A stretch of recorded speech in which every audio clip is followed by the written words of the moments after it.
Nos forces intrépides écrasent nombre de terroristes et détruisent leurs repères à Idlib, à Raqqa et à Deir ez-Zor.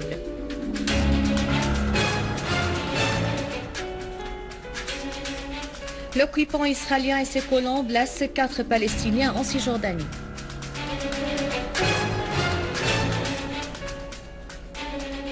Des centaines manifestent à l'ouest de la Tunisie et décident d'une semaine de colère anti-gouvernement.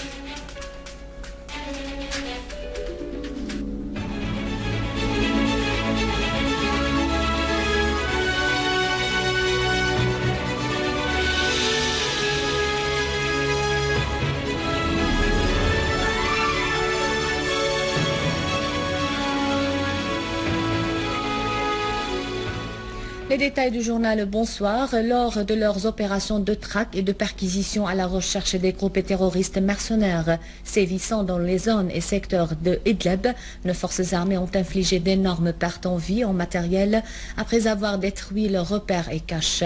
À Idlib, l'armée a éliminé nombre de terroristes et détruit leurs véhicules et leurs repères dans la banlieue de la ville. Une source du gouvernorat a indiqué qu'une unité de l'armée a tué et blessé nombre de terroristes aux alentours du site Al-Daif à Ma'aret al-Nu'man et détruit un véhicule. Une autre unité a détruit un véhicule et un entrepôt d'armes et de munitions après avoir liquidé des terroristes s'y trouvant à Kfermed. À Sermine, l'armée a mis hors d'état de nuire nombre de chefs de groupes terroristes suite à la destruction d'un quartier général des terroristes au moment où ils tenaient une réunion. Un groupe de terroristes armés a attaqué le puits de pétrole brut Al-Qahar, situé à 85 à l'est de Deir ez-Zor. Les terroristes ont volé une quantité de pétrole brut puis l'ont brûlé. Une source au ministère du pétrole a indiqué que les terroristes tiraient en plus sur les pompiers et les chantiers de maintenance pour les empêcher d'éteindre l'incendie qui, souligne la même source, pourrait causer une catastrophe d'environnement dans cette région et menacer la vie des citoyens. À Raqqa, les services spécialisés ont tué et blessé les membres d'un groupe terroriste armé qui était en train d'attaquer le barrage Al-Baas. Une source haut placée a précisé que parmi les terroristes tués figurait le leader de ce groupe terroriste. Une unité de l'armée arabe syrienne a repoussé des terroristes armés au moment où ces derniers tentaient d'attaquer la centrale thermique de Mhardé dans la banlieue de Hama. Des terroristes ont été tués et d'autres ont été blessés dans ces affrontements. Parmi les terroristes tués, l'on a identifié le leader de ce groupe, Munzer Fayez Al-Hassan, et le terroriste Mus'ab Jawhar.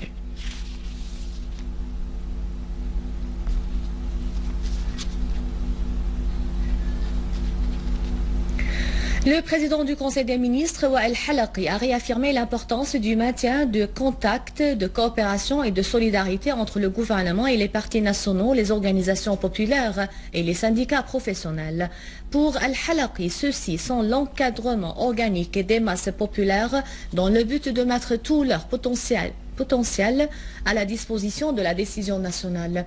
Lors de l'entrevue accordée à Ahmad Begdash, secrétaire général du Parti communiste, M. Al-Halaqi a souligné l'importance de la poursuite de la coordination et la coopération entre les partis du Front progressiste national et tous les autres partis nationaux avec l'ensemble des composantes de la société syrienne pour trouver une meilleure issue à la crise en Syrie. Selon lui, cela permettrait à affronter l'offensive que fait face notre pays dans une tentative d'éliminer son rôle résistant et de fermeté pour lui imposer des dictats de dépendance, de soumission et de défaite, affirmant que le peuple syrien ne peut être vaincu et sortira sans doute triomphant grâce à la fermeté et la volonté de tous ses fils loyaux qui ne cessent de donner l'exemple sur le défi des complots conspirations tramés par les ennemis de la région.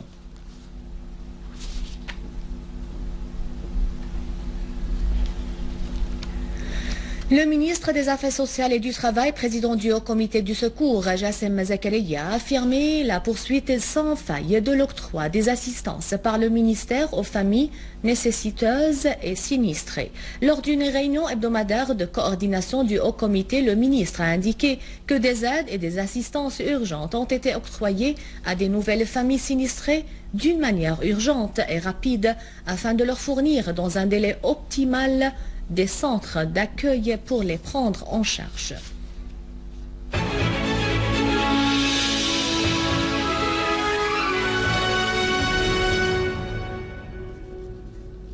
Dans les territoires palestiniens occupés, 3 citoyens, dont un enfant, ont été blessés au cours d'une agression menée par des colons israéliens contre le village El-Jaloud à l'est de Naplouse. Des sources palestiniennes ont précisé que les colons ont effectué un raid nocturne contre ce village comme ils ont brûlé des pneus dans les terres agricoles avoisinant Jaloud. Dans la ville de Jénine, un 4e Palestinien a été blessé par des tirs de feu au cours d'une opération d'arrestation menée par l'occupant israélien et qui a touché plusieurs Palestiniens. En Égypte, le Front national de salut a annoncé qu'il participera à toutes les élections et ne laissera pas aux frères musulmans l'occasion de s'approprier seul du pouvoir. Le Front national de salut a indiqué que les frères musulmans et leurs alliés, les salafistes, avaient préparé une loi électorale qui les privilégie et leur facilite la victoire aux prochaines élections législatives. Mais le Front national a assuré qu'il participera aux élections malgré l'absence des garanties de transparence du processus électoral.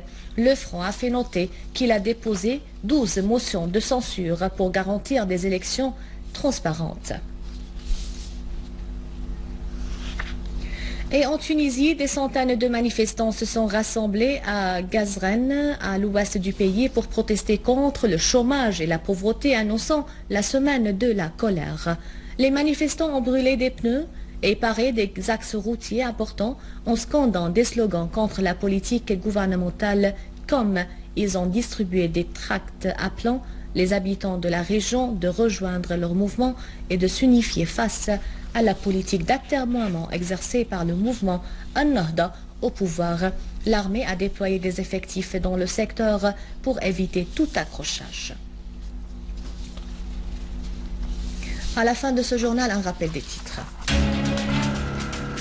Une force intrépide écrase nombre de terroristes et détruisent le repère à Idlib, à Raqqa et à Deir ez-Zor. L'occupant israélien et ses colons blessent 4 Palestiniens en Cisjordanie.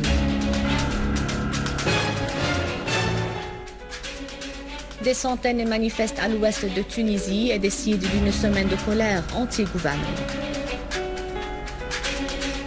C'est la fin du journal. Merci de l'avoir suivi. Vous pouvez revoir ce journal et davantage d'informations sur syriaonline.sy. Au revoir.